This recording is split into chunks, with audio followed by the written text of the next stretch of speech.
अब देखिए दोस्तों, अगर आपके पड़ोस में कोई बैंक प्रॉपर्टी ऑक्शन हो रही है और आपको ये नहीं मालूम कि किस तरह से बैंक की ऑक्शन प्रॉपर्टी को परचेज किया जाता है, तो दोस्तों इस वीडियो में आपको लाइव दिखाएंगे बैंक की ऑक्शन प्रॉपर्टी परचेज करके। और इस वीडियो में साथ ही आपको कुछ ऐसी इंपॉर्टेंट जानकारी देंगे जो कि आपको जानना बहुत जरूरी है एक ऑक्शन प्रॉपर्टी में भाग लेते समय। तो दोस्तों, अगर ये वीडियो आपको पसंद आए तो इस चैनल को सब्सक्राइब करना मत भूलना, क्योंकि मैं हूं आपका बैंकर दोस्त और इस तरह की वीडियोज आपको इस चैनल पर देखने को मिलती रहेंगी। तो चलिए दोस्तों, शुरू करते हैं इस वीडियो को। कि आपको क्या करना है, सबसे पहले तो आपको गूगल पे जाना है, वहां लिखना है बैंक नेट, क्योंकि यहाँ पर जो है आपको ऑक्शन प्रॉपर्टीज मिलती हैं और यहीं पर आपका रजिस्ट्रेशन होगा। इस वेबसाइट को ओपन करने के बाद देखिए आपको ऊपर दिखा रहा है बायर रजिस्ट्रेशन, इस पर आपको क्लिक करना है और यहाँ पर आपको टर्म्स कंडीशन दिखाएगा, इसको ओके कर देना है।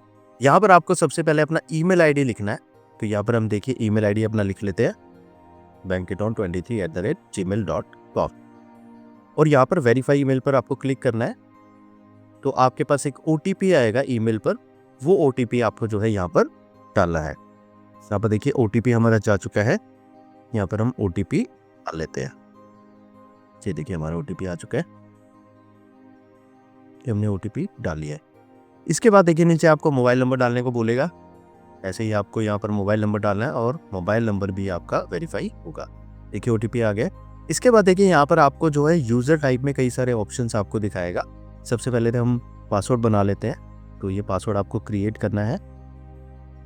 इसके बाद देखिए यहाँ पे यूजर टाइप में कई सारे ऑप्शंस आ रहे हैं। अगर आप इंडिविजुअल लेना चाहते हैं तो इंडिविजुअल ले सकते हैं, प्रोप्राइटरशिप, पार्टनरशिप, जिस भी तरीके से आप प्रॉपर्टी लेना चाहे वैसे आप ले सकते हैं। नीचे आपको वेरिफिकेशन कोड डाल देना है। अगर आप अपने नाम पर प्रॉपर्टी ले रहे हैं तो इंडिविजुअली आपको सिलेक्ट करना है। यहाँ पर हम सबमिट कर देते हैं। सबमिट करने के बाद दोबारा टर्म्स कंडीशन दिखाएगा और यहाँ पर नीचे एग्री करना है। अब हम यहाँ पर दोबारा अपना ईमेल आईडी डालेंगे एंड आपका ईमेल आईडी दोबारा जो है यहाँ पर वेरीफाई होगा। तो देखिए यहाँ पर दोबारा ईमेल आईडी डाल दिया है, ये हमारा वेरिफिकेशन OTP आ गया है। इसी के साथ मोबाइल नंबर भी आपका दोबारा वेरीफाई होगा, तो यहाँ पर मोबाइल नंबर भी डाल लेते हैं। ये देखिए मोबाइल नंबर भी हमने डाल लिया है एंड इनका OTP भी डाल लेते हैं। यहाँ पर OTP डालने के बाद देखिए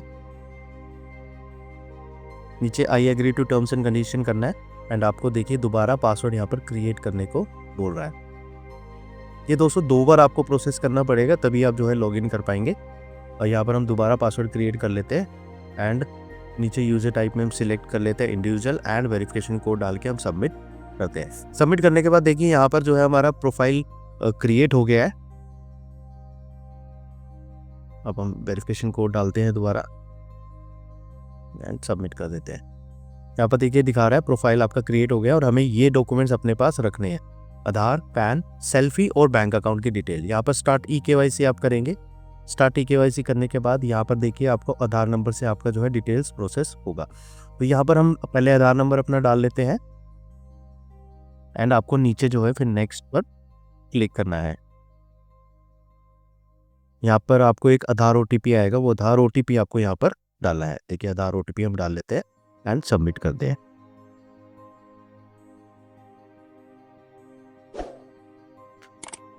अब देखिए सबमिट करने के बाद हमारा यहाँ पर ई-वेरिफिकेशन होगा, लेकिन उससे पहले ये देखिए डिजी लॉकर का हमसे पासवर्ड मांग रहा है, तो डिजी लॉकर का यहाँ पर पासवर्ड आप डाल दीजिए। इसके बाद आपको डेट ऑफ बर्थ डालना है। ये वेरिफिकेशन हो रही है डिजिटल, ये वेरिफिकेशन हो रही है डिजी लॉकर की, तो ये कर लेते हैं। यहाँ पर आप डेट ऑफ बर्थ डालेंगे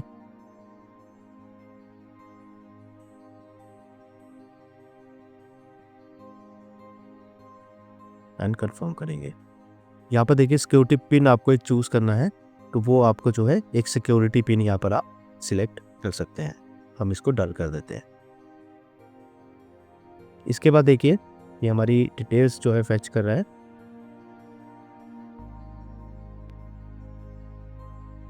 एंड यहाँ पर देखिए सेल्फी KYC जो है ली जाएगी। तो यहाँ पर सेल्फी वही पर्सन आए सेल्फी के सामने, कैमरे के सामने, जो है जिनके नाम पर प्रॉपर्टी होने वाली है, यानी कि जो प्रॉपर्टी परचेज कर रहा है, जिसके नाम पर रजिस्ट्री होगी, वही जो है यहाँ पर सेल्फी के सामने आए। यहाँ पर लोकेशन सेटिंग्स को ऑन करने को कह रहा है, तो यहाँ पर लोकेशन सेटिंग्स हम ऑन कर लेते हैं, जो कि मैंडेटरी है। विदाउट लोकेशन सेटिंग के आप जो है eKYC फोटोग्राफ नहीं कर पाएंगे। तो यहाँ पर देखिए हमारा अब सेल्फी KYC हो रहा है। यहाँ पर सेल्फी KYC ले लेते हैं। अगर कैमरे की सेटिंग्स में कुछ भी चेंजेस होते हैं तो ये नीचे बता रहा है कि आपकी फ़ोटो साफ़ आ रही है नहीं आ रही, वो आप देख सकते हैं। तो फेस डिटेक्ट हो गया देखिए, तो यहाँ पर सेल्फी लेने को कह रहा है। तो यहाँ पर देखिए आईज खोलनी पड़ेगी, विदाउट स्पेक्स हम इनकी फ़ोटो ले रहे हैं। यहाँ पर सेल्फी हम इनकी ले लेते हैं। तो ये देखिए हमारी सेल्फी अभी कंप्लीट हो गई है। इसके बाद देखिए यहाँ पर आपके बैंक अकाउंट डिटेल मांगेगा एंड आपका IFSC कोड मांगेगा। तो ये आपको जो है बहुत ध्यान से डालना है। पर जो है बैंक अकाउंट डिटेल आप वही डालें जहाँ से जो है आप अपना EMD अमाउंट, जिसको हम अर्नेस्ट मनी डिपॉजिट बोलते हैं, जो कि 10% ऑफ प्रॉपर्टी अमाउंट होता है, वही आपको जो है बैंक अकाउंट नंबर यहाँ पर आपको डालना है। ये देखिए हमने बैंक अकाउंट नंबर डाल लिया है, यहाँ पर नीचे हम सबमिट करते हैं। ये हमारा डेटा फैच कंप्लीट हो चुका है। अब इसके बाद देखिए eKYC वेरिफिकेशन हमारा अंडर अप्रूवल कह रहा है, तो यहाँ पर आप चेक eKYC स्टेटस कर सकते हैं।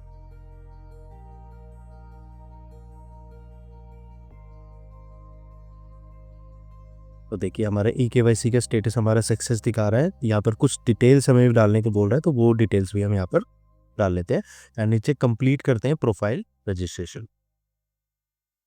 अब आपने जो पीछे मोबाइल अकाउंट नंबर जो आपने डाला है, ये अकाउंट नंबर आपका काम आता है कि अगर आप अपनी बिड नहीं जीतते हैं तो आपका EMD अमाउंट उसी बैंक अकाउंट में वापस आ जाता है। यहाँ पर देखिए हमारा बिड रजिस्ट्रेशन सक्सेसफुल हो चुका है। इसके बाद हम अपना लॉगिन करेंगे अपना लॉगिन ID और पासवर्ड के साथ, जो कि हमने पहले क्रिएट किया है। यहाँ पर हम लॉगिन ID और पासवर्ड डाल लेते हैं एंड हम लॉगिन करते हैं।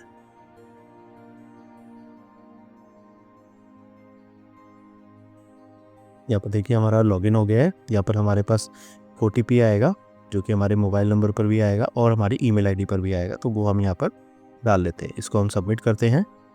सबमिट करने के बाद देखिए हमारे पास ये पोर्टल हमारे पास खुल चुका है और यहाँ पर आप देखेंगे तो हमारा वॉलेट भी दिखा रहा है।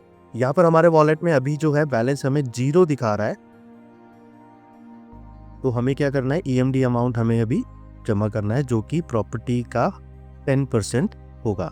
जितने की बिड लग रही है उसका 10% हमें EMD अमाउंट जमा करना पड़ेगा, जो कि बैंक में हमें जमा करना पड़ता है। और अगर हम बिड नहीं जीतते हैं तो वो हमारा 10% हमारा रिफंड हो जाता है। तो यहाँ पर हम 10% हम अमाउंट डाल देते हैं, क्योंकि हम जो प्रॉपर्टी आज ऑक्शन में भाग लेने वाले वो 25 लाख रुपए की है। तो यहाँ पर हम 2,50,000 हम जो है ट्रांजेक्शन अमाउंट डालते हैं। देखिए हमने 2,50,000 का ट्रांजेक्शन अमाउंट करते हैं। इसके बाद देखिए यहाँ पर नीचे ऐड फंड करना है एंड आपको ओके करना है। यहाँ से दोस्तों आपका पेमेंट गेटवे ओपन हो जाएगा। तो पेमेंट गेटवे से जिस भी तरह से अगर आप net banking, credit card, debit card, जिससे भी आप पैसे आप ऐड करना चाहें अपने वॉलेट में, उससे जो है आप ऐड कर सकते हैं। तो ये पूरा प्रोसेस आपको यहाँ पर कंप्लीट करना है। और देखिए पूरा प्रोसेस जब आप कंप्लीट कर लेंगे तो आपके वॉलेट में जो है वो EMD अमाउंट जो आपने जमा किया है वो आपको वहाँ पर दिखा देगा। तो देखिए यहाँ पर हमारा EMD अमाउंट जमा हो गया है। तो यहाँ पर हम अब सर्च ऑक्शन में जाते हैं और जिस भी ऑक्शन में हमें पार्टिसिपेट लेना है वहाँ पर हम पार्टिसिपेट लेते हैं।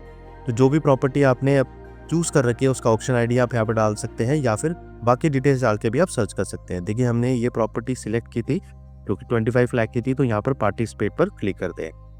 यहाँ पर देखिए अभी टाइम दिखा रहा है 36 मिनट का। यहाँ पर हमारा EMD अमाउंट भी दिखा रहा है कि जमा हो गया है, अकाउंट बैलेंस भी दिखा रहा है और यहाँ पर देखिए प्रॉपर्टी की डिटेल्स दिखा रहा है।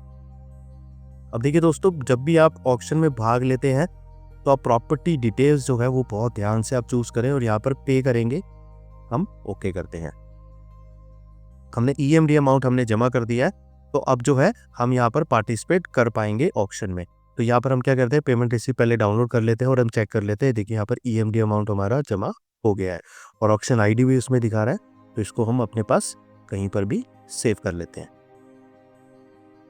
इसके बाद देखिए पार्टिसिपेट करने के लिए यहाँ पर I agree to terms and condition करना है एंड आपको नेक्स्ट पर क्लिक करना है। यहाँ पर हम देखिए नेक्स्ट पर क्लिक करते हैं। यहाँ पर बता रहे कि आप पार्टिसिपेट ग्रुप में करना चाहते हैं तो इसको नो कर दीजिए। अगर आप ग्रुप में करना चाहते हैं तो यस करना पड़ेगा। अब यहाँ पे हम नेक्स्ट कर देते हैं नीचे।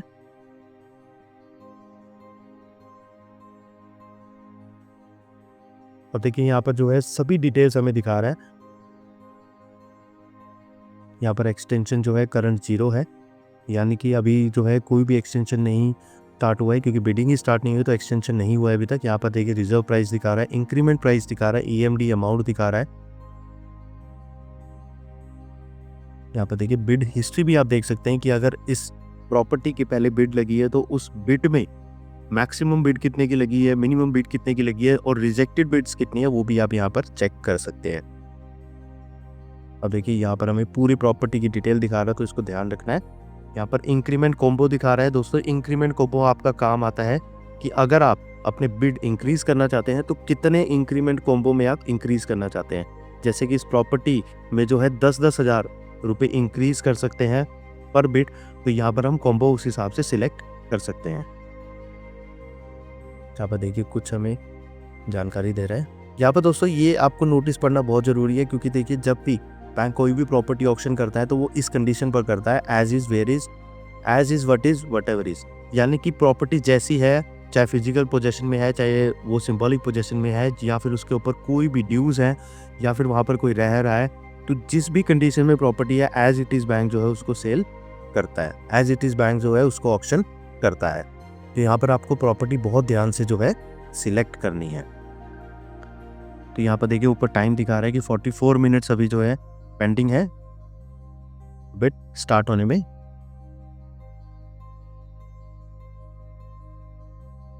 अगर हम दोस्तों यहाँ पर सबमिट पे क्लिक कर देंगे तो ये जो है हमारी बिड यहाँ पर सबमिट हो जाएगी। और यहाँ पर टोटल प्राइस कितना दिखा रहा है साथ में 25,10,000, क्योंकि हमारा इंक्रीमेंट कॉम्बो हमने 1 सिलेक्ट किया हुआ है, क्योंकि यहाँ पर EMD अमाउंट 2,50,000 है।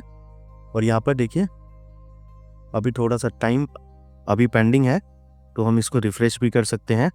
देखिए रिफ्रेश हमने कर लिया है, तो यहाँ पर देखिए ये सभी डिटेल्स जो है प्रॉपर्टी की दिखा रहा है। तो देखिए जैसे ही हमारा टाइम जो है वो ख़त्म हो जाएगा तो उसके बाद जो है हम इसको सबमिट कर पाएंगे। अब देखिए ये जो है बिड ख़त्म होने में जो है अभी 43 मिनट्स है, और हमने जो है यहाँ पर 25,10,000 की हमने बिड सबमिट अभी करनी है। यहाँ पर देखिए लास्ट बिड नॉट अवेलेबल दिखा रहा है, हाईएस्ट बिड भी नॉट अवेलेबल दिखा रहा है। ठीक है दोस्तों, जब भी आप ऐसे ऑक्शन में पार्टिसिपेट करते हैं तो कोशिश कीजिए कि अपनी बिड जो है लास्ट मोमेंट पे आप लगाएं। तो यहाँ पर हम कंफर्म कर देते हैं पहले, तो देखिए अपनी बिड 25,10,000 की इसको ओके कर देते हैं। यहाँ पर हम देखिए दिखा रहे हैं you are the highest bidder. 25 lakh का रिजर्व प्राइस था, लेकिन हमने 25,10,000 का हमने जो है बिड यहाँ पर लगा दिया है। अब जैसे ही यहाँ पर टाइम खत्म होगा, तो जैसे टाइम क्लोज आता है तो और भी बिड्स जो है लग सकती हैं, लेकिन हम वेट करते हैं। अगर हमारी हाईएस्ट बिड हुई तो हम जो है यहाँ पर ये ऑक्शन जीत जाएंगे। और देखिए यहाँ पर दिखा रहे हैं कि लास्ट के 5 मिनट में अगर कोई भी बिड आती है तो फिर ये टाइम जो है 5 मिनट के लिए दोबारा एक्सटेंड हो जाता है। और देखिए नेक्स्ट जो बिड लगेगी वो 25,20,000 की लगेगी, और लास्ट बिड जो हमने लगाई है वो भी यहाँ पर दिखा रहा है और उसका टाइम भी यहाँ पर दिखा रहा है। यहाँ पर देखिए अगर हम 9 से इंक्रीज कर देते वो तो 90,000 जो है और अमाउंट इंक्रीज हो जाएगा और हमारी बिड वहाँ पर लग जाएगी। तो वहाँ पर हमारी 26,10,000 की बिड लग जाएगी। और देखिए टाइम थोड़ा सा रह गया है, ये थोड़ा सा फास्ट फॉरवर्ड वीडियो की गई है। यहाँ पर देखिए जैसे ही टाइम खत्म होता है उसके बाद देखिए क्या लिखा हुआ आ गया, बिडिंग टाइम अभी ओवर हो गया, हम जो है हाईएस्ट बिडर है। और यहाँ पर जो है हम ये प्रॉपर्टी की बिड जो है जीत चुके हैं, और वो हमें प्रॉपर्टी जो कि 25 लाख की थी हमें कितने की मिली है, 25,10,000 रुपये की। अब यहाँ पर कोई भी बिड में पार्टिसिपेट नहीं कर पाएगा। हम यहाँ पर ऊपर बिड हिस्ट्री में अगर जाएंगे तो यहाँ पर आप देख पाएंगे कि ये बिड जो है एक्सेप्ट हो चुकी है, और आप जो है ये प्रॉपर्टी बाय कर चुके हैं। अब यहाँ पर एक्सेप्टेड बिड्स में भी आप देख सकते हैं यहाँ पर बिड नीचे सबमिटेड सक्सेसफुली आ रहा है। तो दोस्तों इस तरह से जो आप बिडिंग में पार्टिसिपेट कर सकते हैं और आप बिडिंग जीत सकते हैं। अब दोस्तों इस तरह से बिडिंग जीतने के बाद बैंक का प्रोसीजर क्या रहता है वो भी बताते हैं। सबसे पहले तो दोस्तों जो आपको 25% टोटल अमाउंट आपको जमा करना था, जिसमें से आपने 10% EMD अमाउंट ऑलरेडी जमा कर चुके हैं, तो बाकी का जो 15% है वो आपको 24 घंटे के अंदर बैंक में सबमिट करना होता है एक RTGS के द्वारा। वो सबमिट करने के बाद बैंक आपको कुछ समय देता है जिसमें आपको बाकी का 75% जो है पैसा जमा करना पड़ता है। अब ये जो 75% पैसा जमा करना है, इसके लिए कुछ बैंक्स 15 दिन का समय देते हैं, कुछ बैंक्स 1 महीने का समय देते हैं, तो कुछ बैंक्स 3 महीने का भी समय देते हैं। तो दोस्तों आपको ये चीज मालूम पहले ही कर लेनी है बैंक से कि आखिरकार बैंक आपको वो 75% पैसा जमा करने के लिए कितना समय देने वाला है, क्योंकि अगर आप वो 75% पैसा समय पर जमा नहीं कर पाते तो आपका जो जमा किया हुआ 25% है वो भी सारा खत्म हो जाता है और बैंक उस पैसे को आपको वापस करने की कोई भी जिम्मेवारी नहीं लेता है। अब देखिए, ऑक्शन प्रॉपर्टीज को परचेज करने में कई सारे रिस्क फैक्टर होते हैं जो कि आपको मालूम करने हैं। अब देखिए दोस्तों, अगर आपको भी कोई भी बैंक की कोई प्रॉपर्टी पसंद आती है और आपको मालूम करना है कि आखिरकार उस प्रॉपर्टी को परचेज करने में कोई रिस्क है या नहीं है, तो दोस्तों आप हमारे बैंकेट ऑन की कंसल्टेशन आप यूज कर सकते हैं। हम दोस्तों आपको यहाँ पर उस प्रॉपर्टी को परचेज करने में जो भी आपको मदद चाहिए कि लीगल आपको सर्च करवाना है, आपको प्रॉपर्टी सर्च करवानी है, आपको बाकी चीजें सर्च करवानी है कि क्या उस प्रॉपर्टी पे कोई केस तो नहीं चल रहा, इस तरह के सभी रिस्क जो है यहाँ पर बैंकेट ऑन आपकी मदद करता है मिटिगेट करने में। तो दोस्तों, अगर आपको बैंकेट ऑन की कंसल्टेशन की जरूरत है ऑक्शन प्रॉपर्टी को परचेज करने के लिए, तो आपको क्या करना है दोस्तों, हमारी बैंकेट ऑन की वेबसाइट पर जाना है। वहां पर आपको ये फॉर्म फिलअप करना है और हमारी टीम आपको कॉल करेगी और आपको जो है आपकी ऑक्शन प्रॉपर्टी रिलेटेड कंसल्टेशन वहां पर दी जाएगी। तो दोस्तों, ये सप्ताह आज ऑक्शन प्रॉपर्टी रिलेटेड की किस तरह से आपको लाइव पार्टिसिपेट करना है। और दोस्तों, अगर ये वीडियो आपको पसंद आया हो तो दोस्तों इस चैनल को सब्सक्राइब करना मत भूलना, क्योंकि मैं हूं आपका बैंकर दोस्त और इस तरह की वीडियो आपको यहाँ पर देखने को मिलती रहेंगी। तो चलिए दोस्तों, जल्दी जल्दी चैनल को सब्सक्राइब कर लीजिए और इस बैंकर दोस्त के साथ हमेशा जुड़े रहिए। धन्यवाद।